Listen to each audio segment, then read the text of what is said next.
Hi, and welcome to EPI's Launch Your Classroom. I'm Kristina, a former elementary school teacher. And I'm Kyle, a former high school social studies teacher. So today we're going to be talking about engagement, how to deliver and plan lessons that will entice and activate your students, thus keeping them engaged.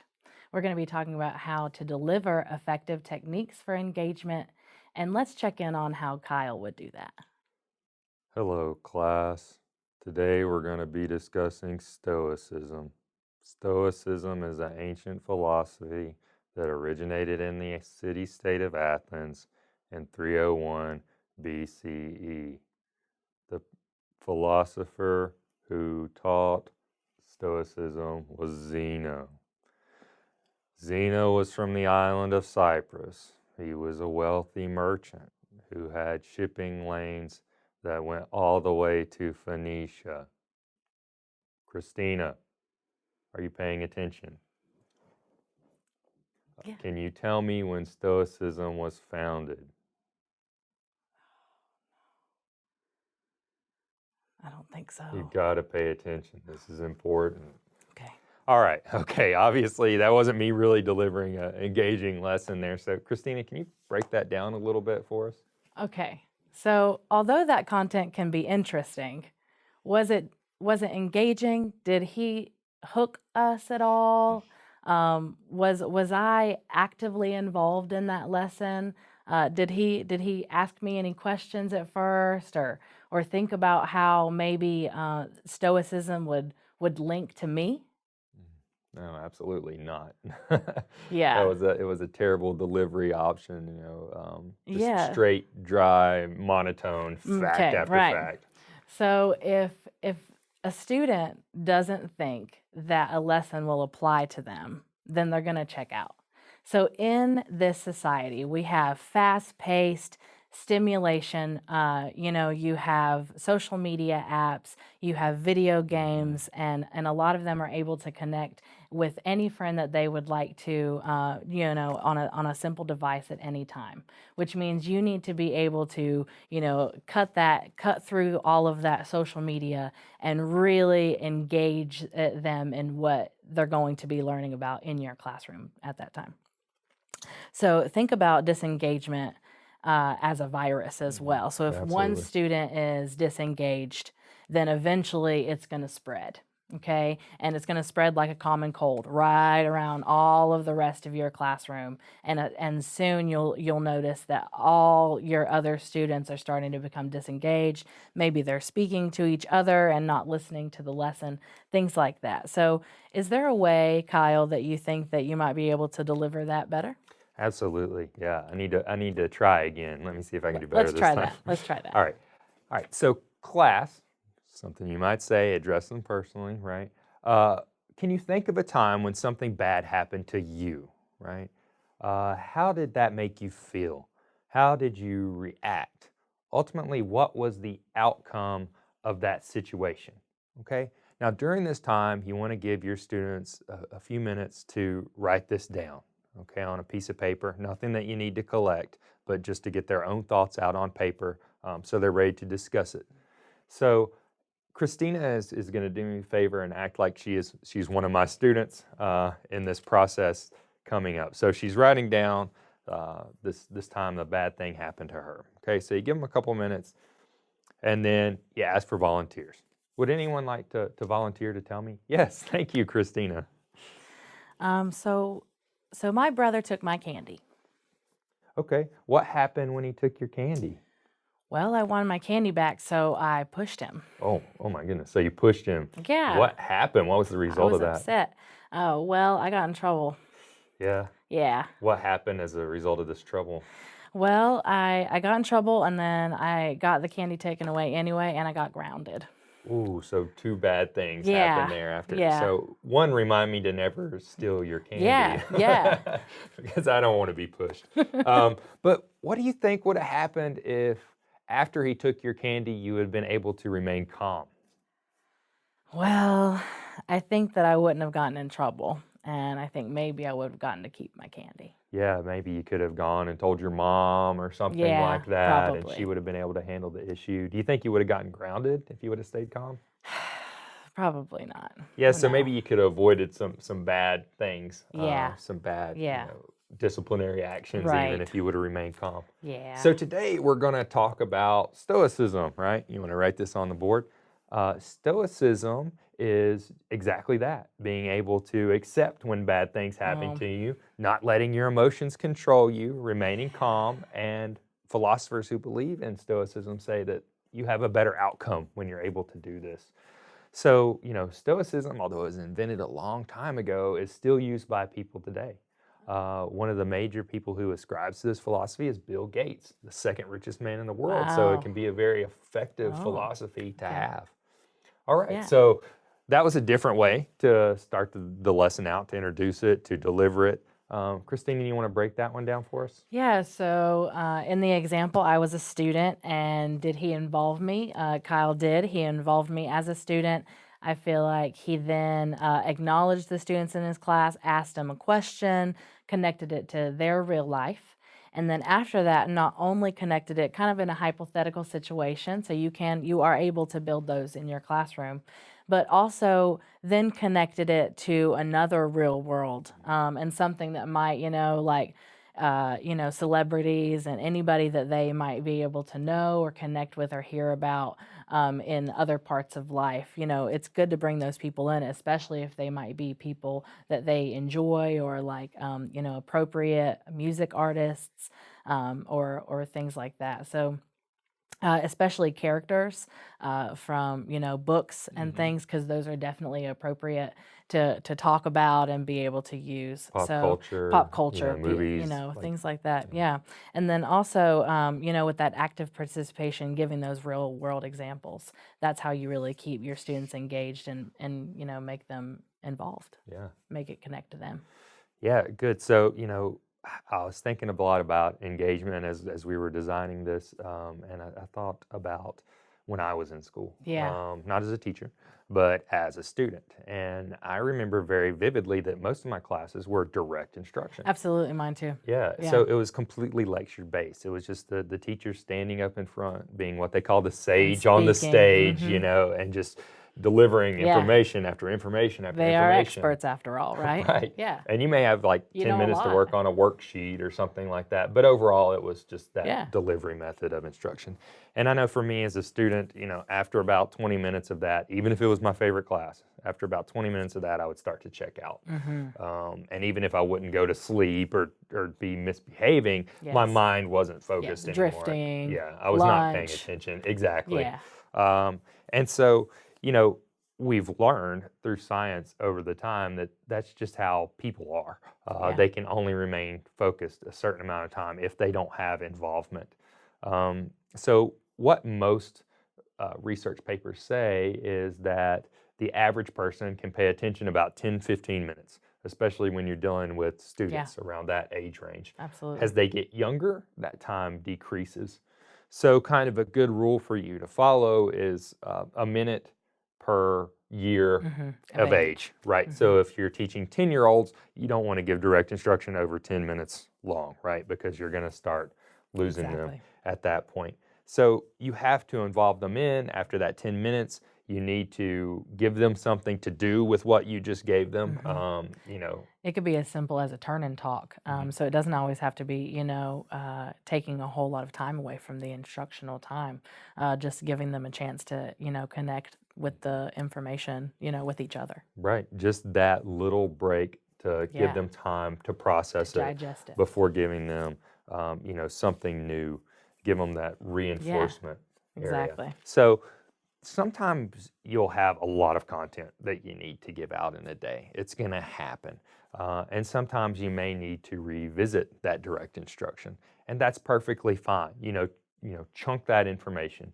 Yeah. So have it where, if you give 10 minutes of lecture, have them doing something for 10 or 15 minutes, and then you can go back to it, Absolutely. and go back into a little bit of a lecture again. But keep it flowing, keep them active, keep them engaged. One Absolutely. good way that you can do this and plan in your head to go through the I, we, you model. Yeah. Can you explain that to us? Absolutely. So the I, we, you model is essentially kind of like a structure that will relinquish the control and power of the content in your class. So you'll start with I. That means I'm doing something as the teacher. I'm going to show you all how to do something. I'm going to model how to do it. Then we are going to do something. So we are going to do something together. We're going to practice, whatever that activity or content that we're going to do. We're going to discuss that, study it together, do an activity together. And then you will do something. So that's putting the, responsibility and the independence on the student at that point. So maybe they're working together in pairs, maybe they're working independently, but they are the ones that are doing that at that time. And then you are going around and facilitating what they're doing. So that's not to go and sit at your desk and do things like that, but make sure that you're actively participating in your groups or your students' independent work and seeing if there are any misconceptions that you're able to answer as you go along or any content that you're able to deepen. Yeah, very good. And so, what you need to happen sometimes is when you're thinking about your lesson and what content that you want to give to your students, is there a way that these students can get this content themselves without you having to deliver it every Yes. time? Teach them those types of Yeah. skills that they're going to need to get that information when you aren't around. So, one of the ways that we really like is the gallery walk. Yes. Kristina, could you tell us about the gallery walk and why it's effective? Yes, absolutely. So the gallery walk is essentially where you use your room as kind of like, I like to think of it as like a research station, right? So it's cool. I tell my students that they're going to be researchers. Think of yourselves as scientists, for instance, or think of yourselves as historians. So I kind of do that, draw in that professional piece. And so you set up stations around your room, or you set up different things, different activities that they're able to do in small groups. We said before, keep groups, and we'll talk about groups more in detail, and even a gallery walk more in detail coming up in another session. So stay tuned, but make sure to be keeping those groups rather strong, but small. We recommend like 4 people to a group, no more than that. 5, if you can make sure that, roles and responsibilities are clearly defined. And then they will go around the room, and each area will have something very clear expectations to do in order to get done. You set up a timer. We recommend to make sure to time these stations and to always have enough stations that there are groups. So never let it back up, and never let the groups back up and be waiting on someone to finish before you go to the next thing. And so you clearly align those procedures. You model how to move through those stations to where your students will understand and ask any questions about them. I like to go, when I was in elementary school, I like to kind of go through them to kind of give the students a little bit of the content at each station, so they'll know what they're expected to be doing.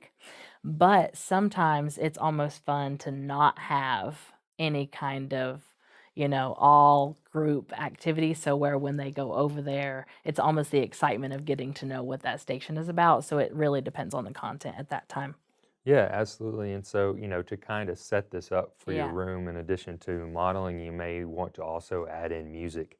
And Absolutely. think about it. Yeah. You've got a lot of kids moving around Yeah, your great room, right? point. And this could turn into something Yes. absolutely out of hand if you're not, close into controlling it. So if you play music, think about slow music, Soft. maybe classical, no lyrics, to really set that tone of how you want the class to move Yes. through this type of process. And just think about, your activities and your exercises and what would be best served by these stations. I used to do the Boston Massacre in American Oh. history.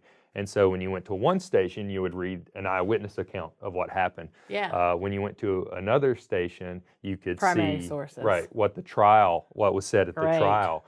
And then as you went to another station, you could see maybe an engraving that Paul Revere did of this incident. So as they're piecing this together, you know, Like it a puzzle. culminates on what happened, what really happened, you know, Yes. at the Boston Massacre, and then be prepared to hold these students accountable for those Exactly. stations. So, you know, call on a group and say, hey, what did you learn from that engraving? What was it that you guys gathered from that? Did everybody get that? Did anybody get anything different? You know, to pull them into Oh, and make sure absolutely. that the students, you know, That you have to tie-in. check in. Yes. If that's your content, you have to make sure that they're all getting what Yeah, you want to teach them absolutely. still. It's just a different version of delivery, and one that's a little bit more Yeah. engaging, gets them moving around. And then also putting in to you know, make sure you're holding them accountable. And that's a great question, or great point about the music, is to also have a self-reflection. So especially if you have time at the end, you can have even a small piece of paper, you know, a rating scale, and say, how did we do on this? How did we do? And oftentimes they'll be honest with themselves, that they can do better, and that will lead to that, you know, growth in your classroom. So next time you have a gallery walk or something like that, that it might be even better than the time before. So yeah. Very good. So with that, and with engagement, and with planning these lessons and delivering these lessons, Kyle, do you have any tips on that, and any strategies for engagement? I would just say that most of it needs to be done in the planning stage. You know, consider the content that you're teaching. Consider how you would feel, you know, as a listener Yeah, of exactly. this. You know, would you be willing just to sit and listen to someone talk for 30 minutes about the same activity? What is an activity that sounds fun to you? You know, think about these students that have to sit a lot of times, you know, every single class they go to, they're sitting in their seats, they're all sitting forward, they're watching a PowerPoint presentation. Think about something that's going to break that up, that'll make your class stand out. And if they're doing these types of things, if they're working with each other, if they're moving around the stations, if they're doing anything different that involves them as an active participant, there's a much higher chance that they're going to learn this content better than if they had just had it spoon-fed to them. We have, and I won't call her out, but we have an EPI teacher in our program, and she has, and she's gonna know I'm talking about her because she has a really cool room. And the classroom that she has is themed in a really particular way, and so about, you know, a very highly loved series of books. And so it's themed in that way, and she uses that to engage her students. She'll, you know, make little references here and there, and because it's so loved, most of her students get them and things like that. And when they don't, if they haven't read them, the room that she has, and kind of that joy and engagement that she brings into the room, will then kind of, you know, have those students want to read those books. So just think about keeping those kind of tips too. You know, there's plenty of ways to engage your students, but all in all, you have to remember that whether you know, whatever engagement technique that you want to use, you have to use some, right? The students have to be kept engaged. They need to be actively involved in what they're, you know, learning about. Keep the content as realistic as possible and as real world as possible, and they're gonna, you know, be more susceptible to that and really open up relevant to that. to their Yes, lives. exactly. It must be as relevant as possible, even if it's, you know, stuff in the past, whether it's teaching history or whether you're teaching all the different subject areas. There are ways, because the stuff that you're teaching matters, and there are reasons for that. Yeah, So absolutely. So yeah. thank you guys so much for Thank tuning in you. today. We got some questions rolling in, and Kristina and I are looking forward to looking into Absolutely. this. So we're going to check out those questions now. Thank you.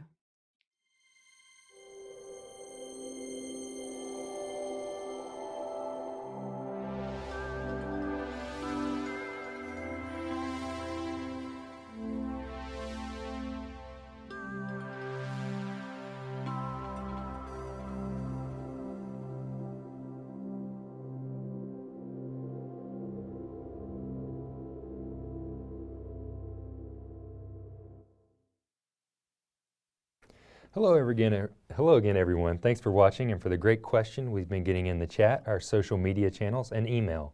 We will answer as many as we can today, and any questions we don't have time for, we'll have an EPI support team member contact you directly for an answer.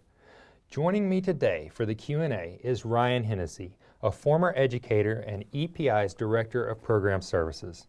All right, let's take a look at our first question.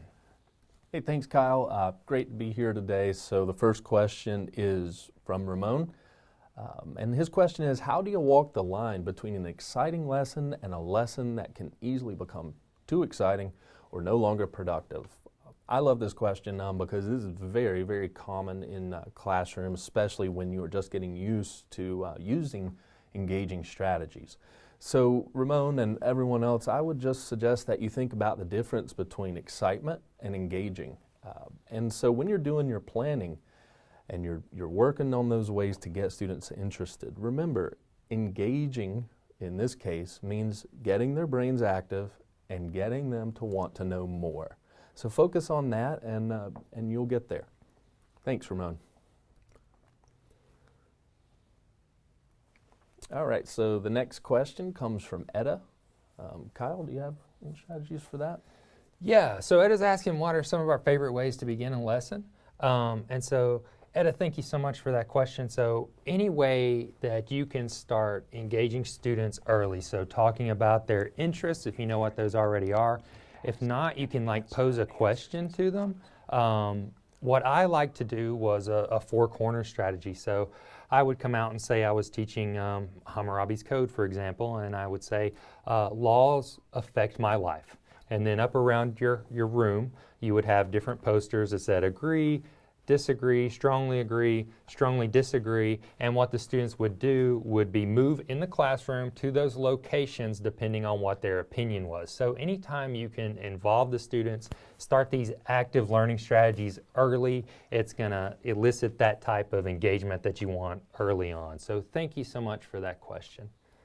The next one that we have coming in is from Manuel. He says, I tried using brain breaks, but it's hard to pull the class back together after one.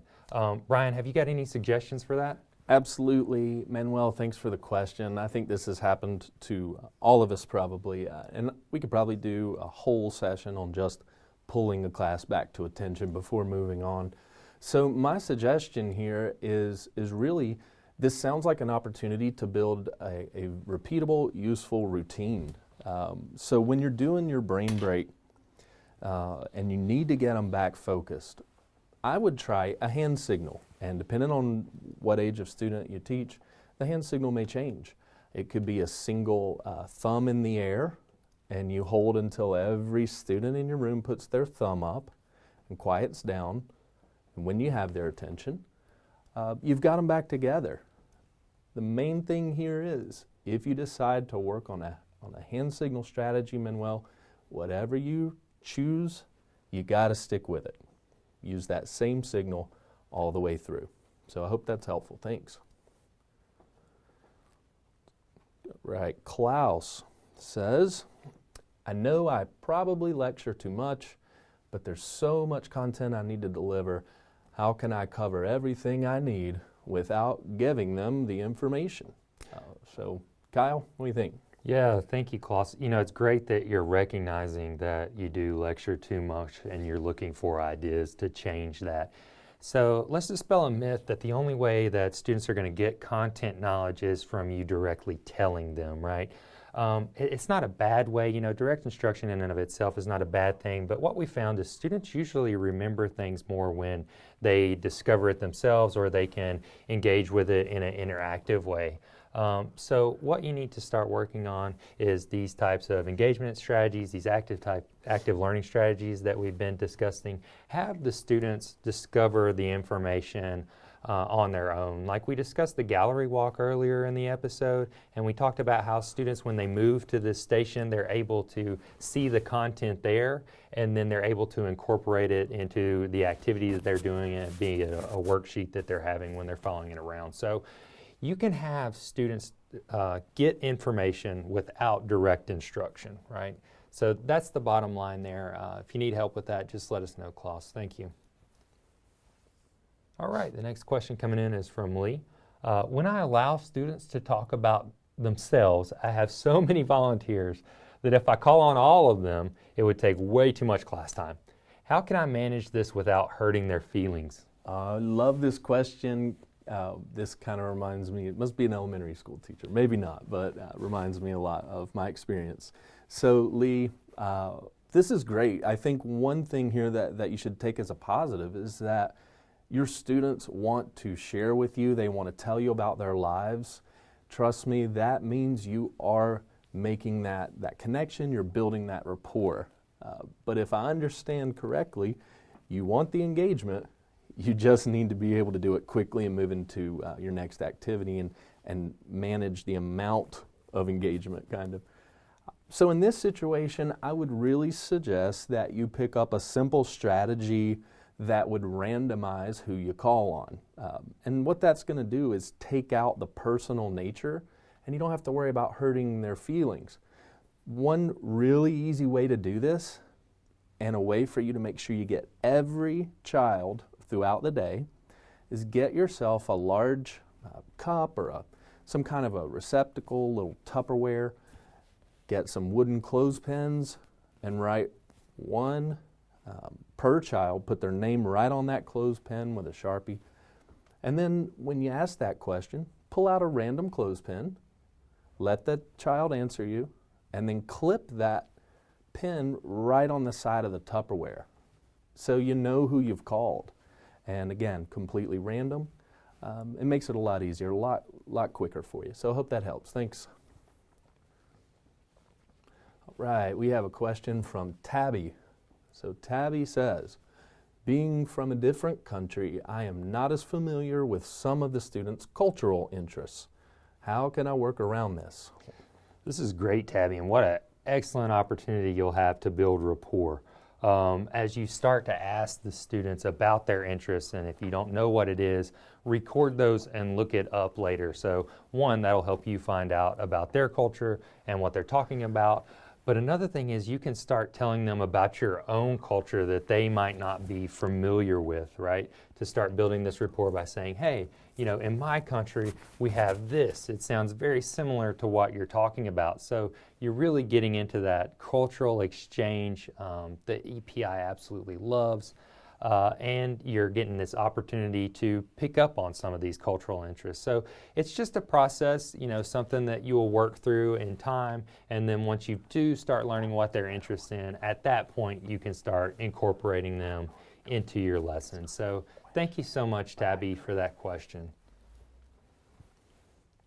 All right, Aaliyah says, I like the idea of the I, we, you model. But what can I do with students who can't perform the tasks on their own? Great question. I'm a huge fan of I, we, you model. And to give you, I think the I, we, you is a really easy way to remember the more theoretical name from educational theory, which is gradual release of responsibility. And in this case, I think that term's more helpful because gradual release of responsibility means that you give over to students what they are able to do.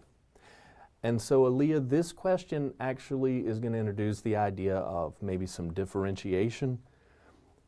Let's take your example. You have a student or students who can't perform the task, and therefore maybe you get through the I and the we, but you can't let them do the you part, right? That full responsibility where they are working alone. Aaliyah, I think the answer here is you find a way to get them into that we part where you are working with them. This is a great opportunity to have small group while the larger amount of the students that you have who can do it are working independently. Pull your students over to the side if you have some space and reteach those deficiencies.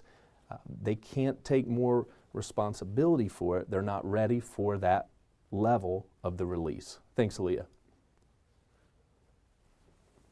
Okay, so Makoto says, I would like to try the gallery walk, but my room is incredibly small and I don't think students would be able to move around easily. Any suggestions for that? All right, thank you, Makoto. One, if you have the opportunity or the available space, you can always, move to the media center or something in that nature. But, as we know, sometimes those rooms get booked up and you aren't able to use them. So don't think of your room as something that has to always stay the same, right? You can set up procedures for moving desks in your classroom to create more room along the edges or in the middle, however you want to move them to allow your students to walk around. Also, you don't have to completely do the gallery walk on the walls, right? You can have stations arranged at group desks. If you're teaching older students, like high school, for example, it's not uncommon to even have gallery walks out in the hallway, right? You just need to be sure to tell your students how, what you expect of them when they're in the hallway as far as volume level and these types of things. So yeah, those are some ways that you can get around that. And thank you so much for your question. All right, now we have Rudy. Says, if I have too many room decorations, will my kids get distracted?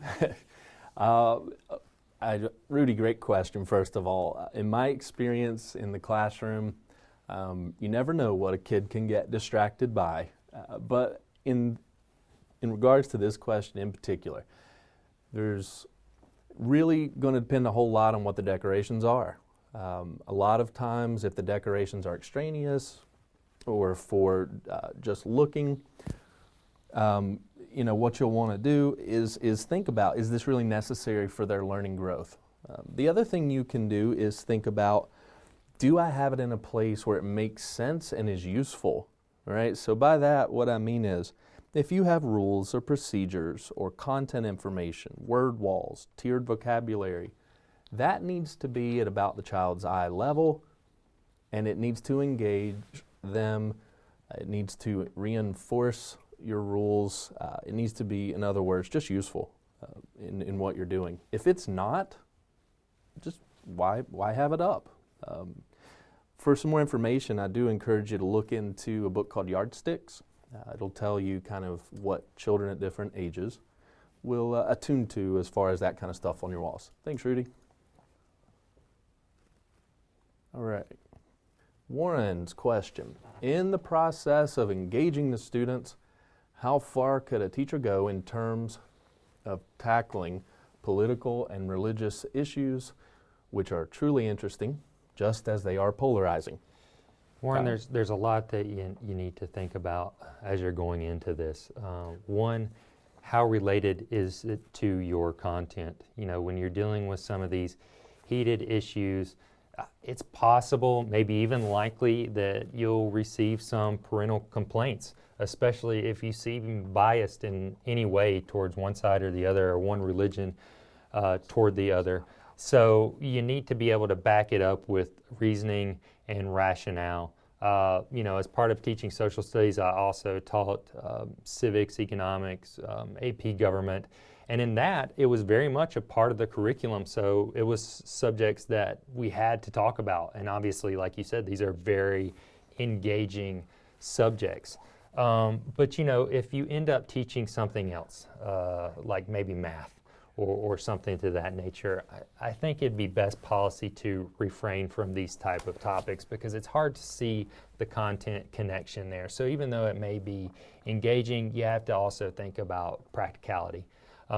If you do end up teaching something like government, where you would need to talk about this, I would say try to remain as factual and unbiased as possible, and set forth rules and procedures for your students as far as debate goes, what proper debate goes, and how they need to respect one another's viewpoints.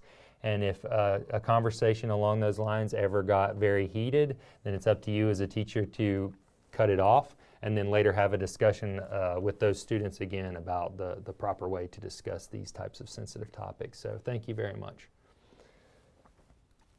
The next question is from Tarkhead.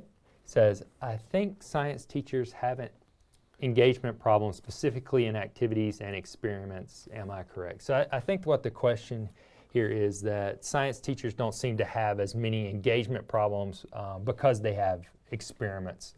What do you think, Ryan?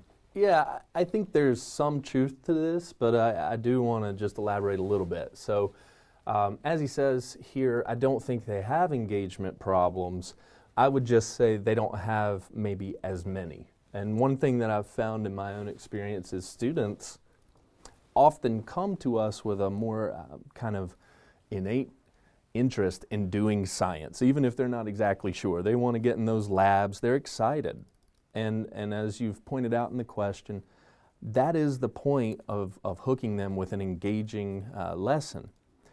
But that doesn't mean that you are actively engaging the children. Remember a question earlier, I said engagement means getting that brain to want to know more, want to know why, want to know how. That is different than being excited about getting in a lab and mixing chemicals and playing with cool science stuff. And of course, that's not always how all students are. So I think I want to end my answer by saying, I agree.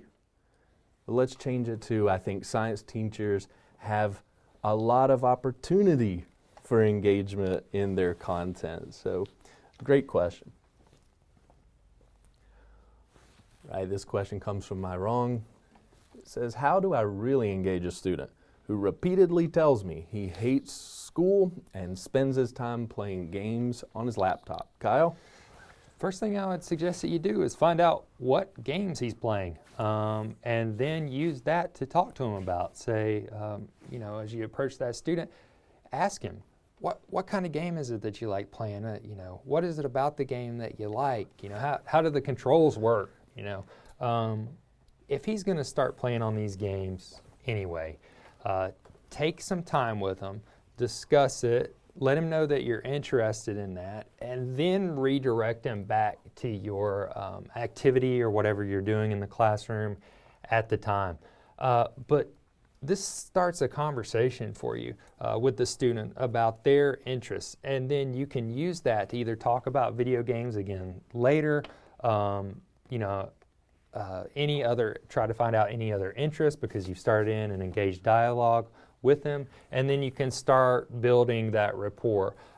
You might not be able to turn him around 100% into loving school, but you can make him, care about you, want to speak with you, and build that relationship with you, and hopefully that'll help him to engage in your classroom. So thank you so much.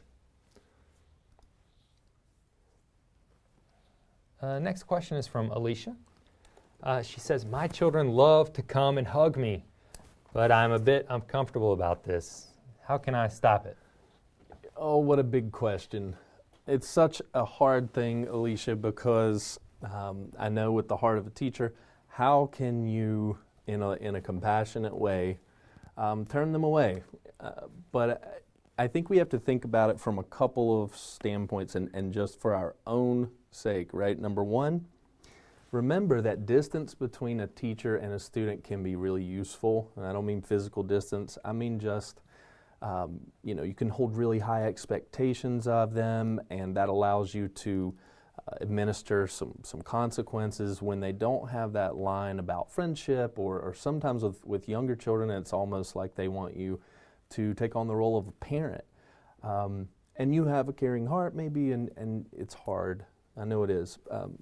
But you take a step back and you say, what does this child need to grow and to learn and to be prepared for next year? So if you can develop just that thought, just that moment, and think about those things when a child is trying to be affectionate, you may have an easier time to just say, hey, thank you so much for the hug, but we need to get back to work. I'm really interested in making sure that this is your best school year ever and you learn as much as you need to learn. And that way, you show them that you're concerned and that you care about them in some other way. You maintain that distance I talked about. I think the other thing here is if this really is happening a whole lot, I think one great thing to do, because it changes so much across the U.S. and probably around the world, I would pull in some of my colleagues. I would check with my principal. I think I would consult the guidance counselor, and I would say to them a couple questions. Number one, is this typical for this child or for this school? And what's my best response? And let them guide you, Alicia. I would love to talk more about this. If you'd like, please let us know, and we can carry on the conversation. All right, this one comes from Warren. He says, aside from internet sources, what are other ways wherein a teacher can get immersed in the culture of the state she will be assigned to teach? Well, once you find out that assignment, what I would do is start reaching out to school personnel that you get connected with. The principal can be a good person to speak with, and maybe they can connect you with other teachers who teach the same grade level or content area of you. Once you start making those personal connections, then reach out to them with the questions that you may have regarding the culture. And I think that would be the best way, to start speaking with the people to understand the culture aside from the internet, which you mentioned. So thank you. This is going to be our last question coming in. It says, how do I come up with tangible evidence of my kindergarten pupils' engagement, since most are done on paper and pen? Thank you. Yeah, it says so most are done not on paper and pen, Kyle. So absolutely true. If you give a kindergartner a bunch of paper and a bunch of pencils, you'll probably have marks on your desks and paper airplanes, right?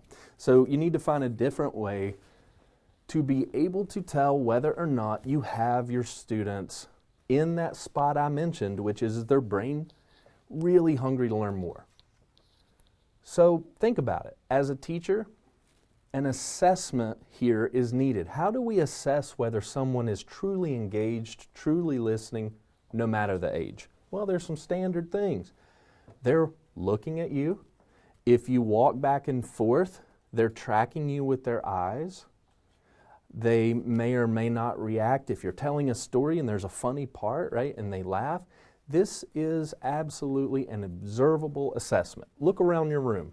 If you have 80 to 90% of your students, in an estimation, who are watching you with their eyes, you see those things, I think you could probably say that was engaging for these 5-year-olds. Now, if you need something more tangible, here's something else you can do.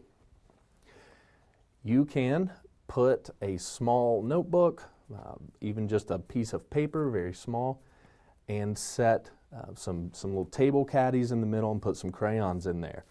And then you can, after you've tried to get their attention or start to teach them, you can say, if you really enjoy learning right now and you want to hear more, pick up one of those crayons and that piece of paper and draw me a big round smiley face or something like that.